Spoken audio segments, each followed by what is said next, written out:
Bienvenue dans le podcast Vista de Code Zéro, l'agence qui explore le futur du sport. Cette semaine, nous recevons Fabien Donoyan pour parler du futur du golf. Bonjour Fabien, je suis ravi de te recevoir dans l'interview Vista de Code Zéro.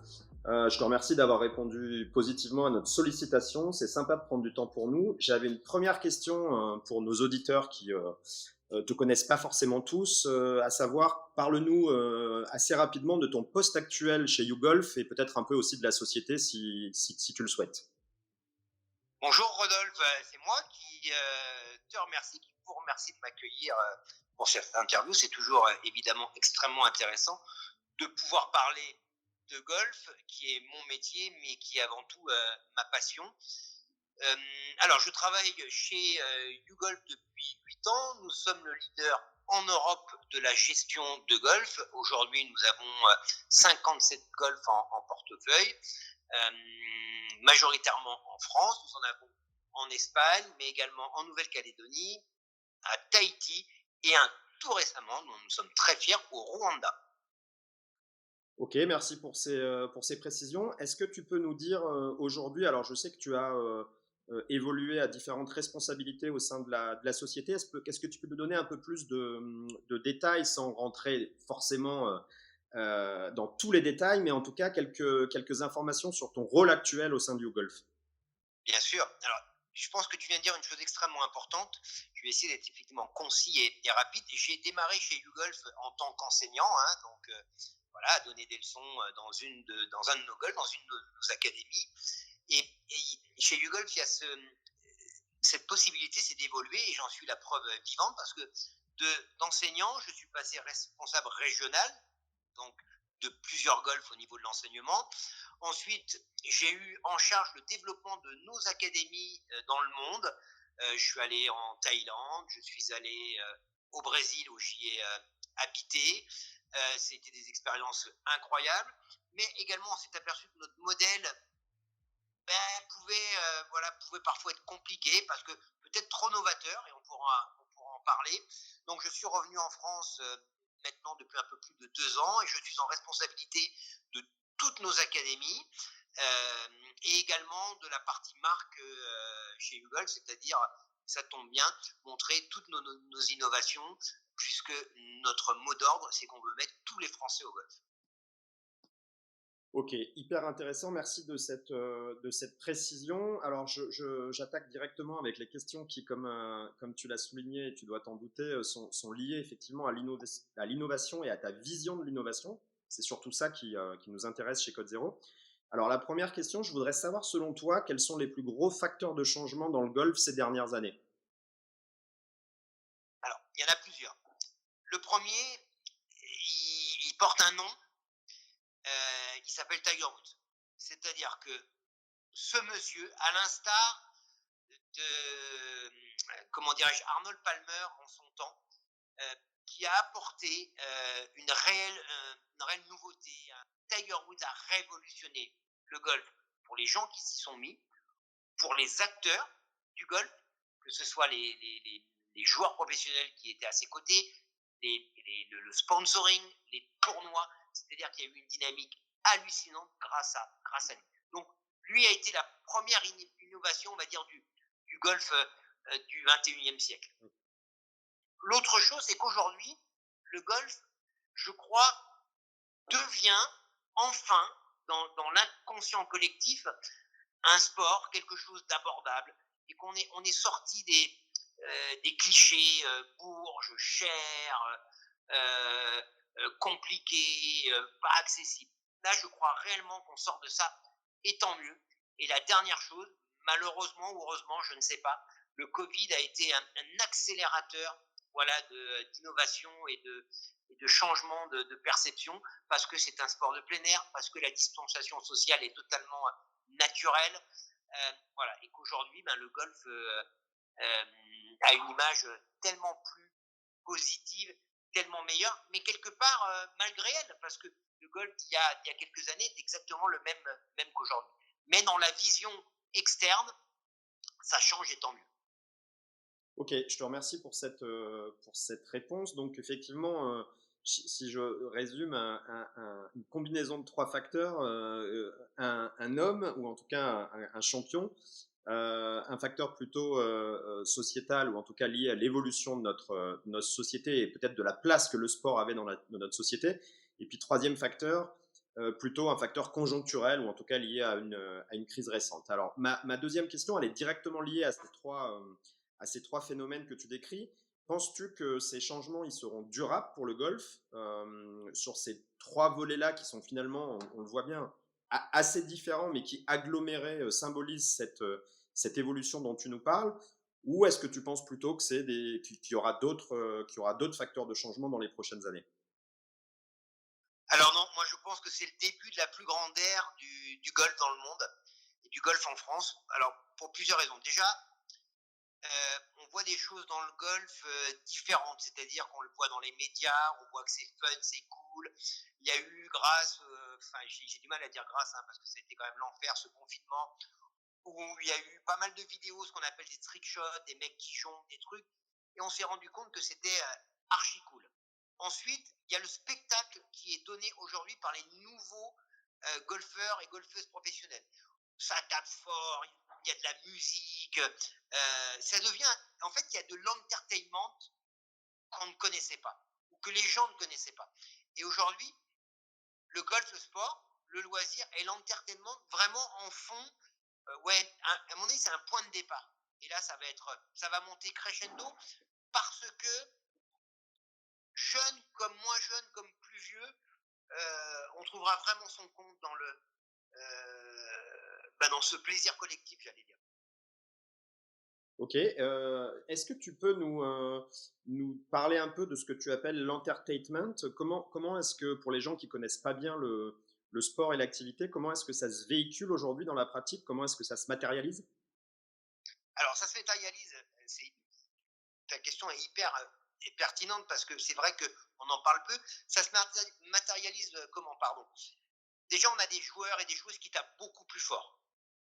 Voilà, aujourd'hui, on sent que c'est un vrai sport. Elles sont beaucoup mieux préparées, elles sont beaucoup plus affûtées.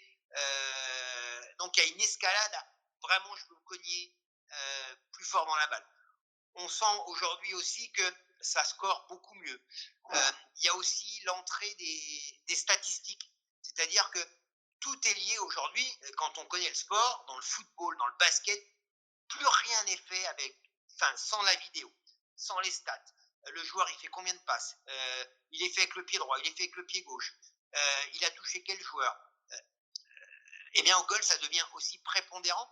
Donc, on voit que c'est beaucoup plus amusant, beaucoup plus fun, et que l'image qui est véhiculée, fatalement, elle se rajeunit.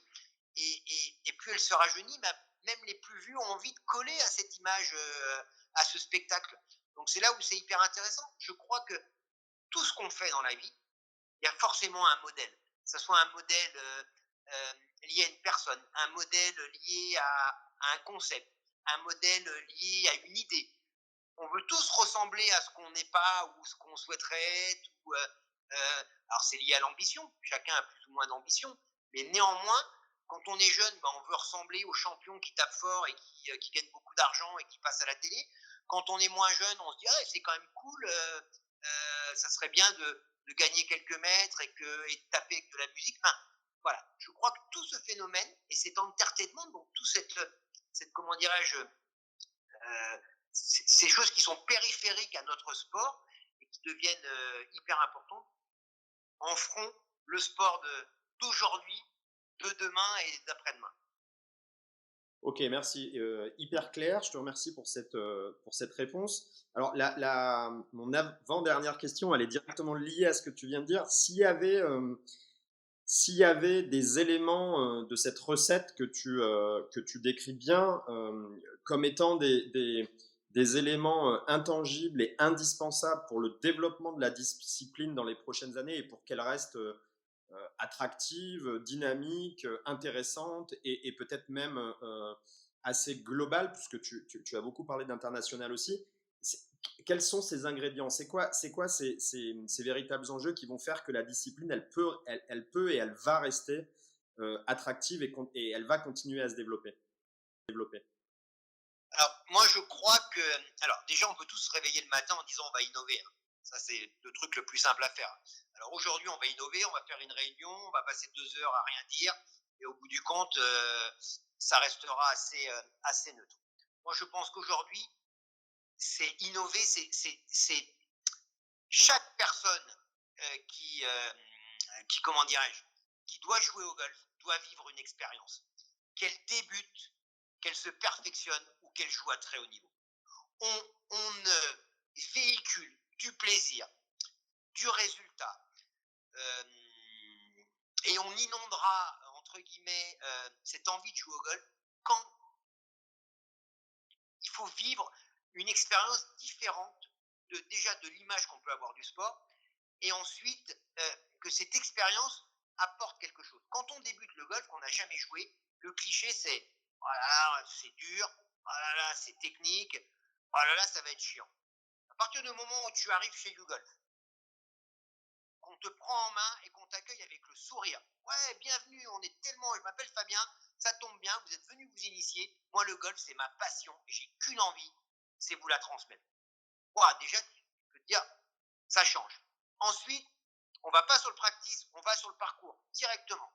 Waouh! Parce que toi qui connais bien le ski, est-ce qu'une seule fois, quelqu'un qui a débuté le ski l'a fait autrement que dans la neige? Impossible. Alors que le golf, des années, on était sur le practice et les gens restaient 6 mois, 9 mois, 1 an avant d'aller sur le parcours. Ça, c'est plus possible. Donc, l'expérience client, l'expérience du débutant doit être sur le parcours. Et la troisième chose, c'est que quand on débute, il faut tout de suite lever la balle. Et aujourd'hui, on sait exactement comment lever la balle. Et on s'en fout la position des mains, on s'en fout. La balle doit partir. Et c'est tellement le kiff d'avoir été accueilli avec la pêche, d'aller directement sur le parcours, avec de la musique, avec ce qu'on veut, et de lever la balle, que là, l'expérience client, elle sera forcément totalement nouvelle. Et on va montrer quelque chose évidemment de nouveau de notre sport. Et à l'extérieur, évidemment, on dira waouh, le golf, c'est super cool en fait. C'est super cool. Donc voilà, pour moi, ça doit se matérialiser par une seule chose, créer une expérience client totalement différente quand on débute. Également, quand on veut se perfectionner, qu'on arrête avec les trucs compliqués, les machins. Aujourd'hui, quelqu'un qui coupe sa balle, pour les gens qui connaissent le golf, on va appeler ça un slice. Pour ceux qui la connaissent moins, c'est une balle qui tourne beaucoup et qui finit sur la droite quand on est droitier. Et en 4 balles, on peut changer cette trajectoire. Et donc, pour ceux qui m'écoutent et qui jouent, révolutionner leur jeu et évidemment, in fine, prendre beaucoup de plaisir. Donc voilà, c'est ce que l'on va vivre qui va changer la discipline. Ok, hyper intéressant. Je te remercie pour cette réponse. Et j'avais finalement une question que j'avais pas préparée, mais qui me vient là. As-tu le sentiment que les acteurs, alors moi quand je parle d'acteurs, c'est les acteurs économiques du sport, hein, il y en a plusieurs. Il n'y a pas que des gens qui s'occupent de la pratique, il y a aussi des gens qui s'occupent du matériel, il y a aussi des gens qui s'occupent du sponsoring, il y a aussi des athlètes. Enfin, c'est tout un écosystème que tu connais parfaitement. As-tu l'impression que l'ensemble de ces acteurs économiques, j'allais dire, va dans cette direction aujourd'hui que tu décris bien en parlant d'expérience, en parlant de plaisir, en parlant de légèreté quelque part, si je traduis tes propos, ou est-ce que tu penses qu'il y a encore des efforts à faire de ce côté-là? Alors, ça c'est une super question. Je vais répondre en 3 points rapidement. La première, ce que je suis, d'accord, ce que je suis, personnellement, c'était très clivant il y a quelques années, parce que je ressemble pas trop à un prof de golf, parce que je peux être un peu atypique, et j'étais un peu montré du doigt. Aujourd'hui, quelque part, ça devient moins parce que ça ressemble un peu à ce qu'on vit. Donc, oui, l'image change. Mais il y a quelques années, on se moquait, on me montrait du doigt, voilà.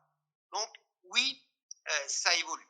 L'autre chose, c'est que en France, on a toujours un petit peu de mal on veut toujours innover, on veut toujours être un peu à la pointe, mais on a quand même, on est très conformiste, et on a un petit peu de mal à vraiment casser les barrières. Chez YouGolf, on a pris vraiment la position de changer, d'innover, mais dans le sens le plus noble et le plus vrai du terme. Donc oui, on enseigne différemment, on forme nos enseignants différemment, on met de la musique sur nos pratiques, donc on a une vraie envie de casser les codes. Et visiblement, ça fonctionne parce qu'on est leader en Europe, parce qu'on a fait énormément de nouveaux golfeurs l'année dernière, parce qu'on a Chris Como qui est un grand champion, qui est parrain de notre académie, parce qu'on a aussi Laurent Cabane qui est une sommité dans la technologie en France, qui sont avec nous. Donc, ils ne seraient pas associés à nous si on n'avait pas une image positive et de changement. L'autre chose, c'est que de toute façon, j'allais dire, c'est que le virage, où tu le prends, et tu vas le prendre avec, j'allais dire, dans le bon wagon, ou tu le prends pas, et là tu risques de prendre des années de retard. Ce que je suis en train de dire, en simplifiant la pédagogie, en simplifiant l'enseignement, là pour le coup c'est extrêmement novateur. Et c'est pas encore totalement imprégné par tous les acteurs du golf français et les enseignants. Hein. On est encore un petit peu peureux là-dessus. Ouais, mais il faut quand même parler un peu des mains, parler du grip, parler du machin. Moi, j'ai une réponse. Si tu regardes le top 10 du golf mondial masculin et féminin, tu n'as que des swings bizarres, pour la plupart. Voilà, donc ça veut dire qu'à un moment donné, ce qui est important, c'est pas la forme, c'est le résultat. Donc j'espère qu'on va attendre, évidemment, et que tous les acteurs, je dirais, du golf vont prendre ce virage. Je voudrais juste terminer. Ce qu'il faut savoir, c'est que les manufacturiers, eux, sont hyper en avance. Bien plus en avance que les coachs ou les enseignants de golf. Pourquoi je dis en avance? Parce qu'eux ont compris. Alors là, on va pas me voir, mais quand vous jouez au golf, vous avez un driver et vous tapez vous êtes droitier, vous tapez dans le talon de votre club. En fait, ce qu'il faut savoir, c'est que ou dans la pointe, la conception du club, c'est comme un ballon de basket. C'est-à-dire que votre face de club, elle n'est pas plate, elle est vraiment, elle est arrondie, elle est bombée. Pourquoi? Parce qu'il y a pas mal d'années, donc très en avance, les manufacturiers, donc les techniciens, les ingénieurs se sont rendus compte qu'en faisant une face bombée, ça compensait les balles qui n'étaient pas tapées au centre du club. Aujourd'hui, nous, quand on enseigne, on le sait, mais tout le monde n'adhère pas encore à ça. Donc la révolution et le changement, quand on débute, quand on se perfectionne ou à haut niveau, elle passera forcément là-dedans. Donc, si on veut que ça fonctionne, oui, il faut que tous les acteurs du golf, j'allais dire en France, parce qu'aux États-Unis ça commence un petit peu plus, on prenne ce même virage et qu'on, quelque part, on fasse les choses ensemble. C'est-à-dire qu'on a aussi en France un peu, on se regarde, on se jalouse un peu. Voilà. On a des concurrents, nous, par exemple, chez YouGolf, mais on est très, très heureux qu'eux créent des nouveaux golfeurs. Parce qu'en fait, plus on va créer de golfeurs, tout le monde en profitera. Donc, nous, on ne se dit pas, il n'y a que nous qui. Évidemment, moi, j'ai envie qu'on soit meilleurs que les autres. Mais si on se tire tous la bourre, pardonnez-moi l'expression, ça créera encore plus de monde et fatalement, tout le monde en profitera. Et la fédération, aujourd'hui, je voudrais quand même le souligner, fait beaucoup de choses pour développer le golf en France. Donc ça, c'est extrêmement positif. Mais il faut que tous les acteurs, d'un seul, j'allais dire, ce qui a fait la force du déconfinement, ça c'est aussi à noter, c'est qu'on a déconfiné tous ensemble. Eh bien, il faut qu'on révolutionne en France. Je vais le mettre au conditionnel, mais il faudrait effectivement qu'on développe tous ensemble. Ok, hyper clair. Et un peu loin, désolé. Non, c'est très clair, on sent la passion. Je te remercie Fabien. J'ai une dernière question qui est un peu une question subsidiaire finalement, mais tu peux j'allais dire, te projeter, j'allais presque dire te lâcher, puisque de toute façon il s'agit de prospective et on sait bien que dans cette thématique, personne n'a la vérité, même si beaucoup de gens dont tu fais partie ont des idées et ont de la créativité à revendre. Ma question, elle est simple, c'est comment est-ce que tu vois la pratique du golf dans 20 ans ou 30 ans? Qu'est-ce qui aura changé? Comment jouera-t-on au golf dans les 30 prochaines années si on se projette un peu? Alors moi, je rêve d'un truc. Alors déjà, il y aura plus de golfeurs et de golfeuses, c'est sûr et certain. C'est sûr et certain. Parce que je pense très sincèrement que le golf, peu importe comme il est joué, a de vraies vertus sociétales. Et vraiment. Et éducatives. Qu'on le pratique. C'est un sport qu'on peut pratiquer seul, en famille, qu'on peut pratiquer aussi pour faire du business. Donc c'est vraiment une rencontre de tout le monde. Euh, Ensuite, moi, j'aimerais voir comme ça s'est passé pour le basket, pour le foot, dans les villes. Dans les villes. Hier, parce que tu sais que je tourne des vidéos parfois un petit peu décalées. Donc hier, on est allé tourner une vidéo au Passage à Boulogne. Je ne sais pas si certains connaissent les Passages à Boulogne. C'est un endroit où il y a un cinéma, où il y a une place. Et j'ai tapé quelques coups et tout ça. Et on sentait les gens curieux, attentifs et presque vouloir essayer. Donc, mon rêve absolu, et je dirais moins que dans 20 ans ou 30 ans, est bien qu'à un moment donné, il y ait des practices un peu open pour tout le monde, partout, et qu'on puisse venir taper ses balles entre milliers de. Qu'on puisse faire un petit peu de putting, qu'on puisse faire un petit peu qu'il y ait des mini-golf, mais vraiment que on va pique-niquer, on va manger entre midi et deux son sandwich avec ses collègues dehors. Là, je parle de la vie d'avant et de demain, et qu'on puisse se faire un petit concours de putting, d'approche, mais vraiment en plein centre-ville.